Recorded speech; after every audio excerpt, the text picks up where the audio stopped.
Je suis donc Françoise Janson, je suis médecin. J'ai été pendant 2 ans présidente de Médecins du Monde. Je crois que notre grand combat, c'est l'oubli. C'est d'être capable, nous, organisations humanitaires, de bénévoles, de militants, d'être dans les endroits dans lesquels il n'y a plus personne. Il n'y a plus grand monde au Darfour. Et je crois que c'est essentiel d'y être parce que les gens du Darfour sont abandonnés de tous et qu'il y a vraiment un no futur absolument terrible. Nous voulons absolument rester sur le terrain tant que nous pourrons y rester. Non seulement parce que nous soignons les gens, mais parce que nous sommes un regard sur ce qui se passe. Je dirais que l'autre combat, c'est un combat qu'on a lancé il y a 1 an, la question des personnes qui vivent dans la rue.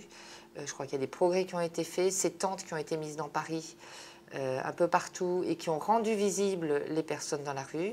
Ces tentes-là, elles ont réussi effectivement ce pourquoi elles étaient faites, c'est-à-dire rendre visible, faire prendre conscience d'un problème, faire prendre conscience que les personnes qui étaient dans la rue, c'est pas parce qu'elles voulaient y être, mais parce que le système de soutien était complètement inadapté. Sans doute grâce non seulement à notre mobilisation, à ces tentes, mais surtout grâce au soutien inconditionnel que nous a apporté finalement le grand public, puis un grand nombre de médias qui ont très bien compris l'objectif de notre combat.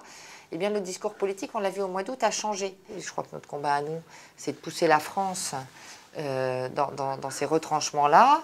C'est notre rôle d'agitateur. Si nous, humanitaires, on n'est pas utopistes, si quand on part sur le terrain, c'est pas avec un rêve de faire changer le monde un petit peu et de faire surtout changer la situation des gens qu'on va soigner, dans ce cas-là, on ne sert plus à rien. Or, on sert, et je suis sûre que les humanitaires maintenant, et les humanitaires indépendants en particulier, les ONG comme les nôtres, l'engagement militant, l'engagement bénévole des gens là-dedans, c'est une force énorme pour faire avancer les choses. S'il n'y a pas cette utopie, à quoi on sert ?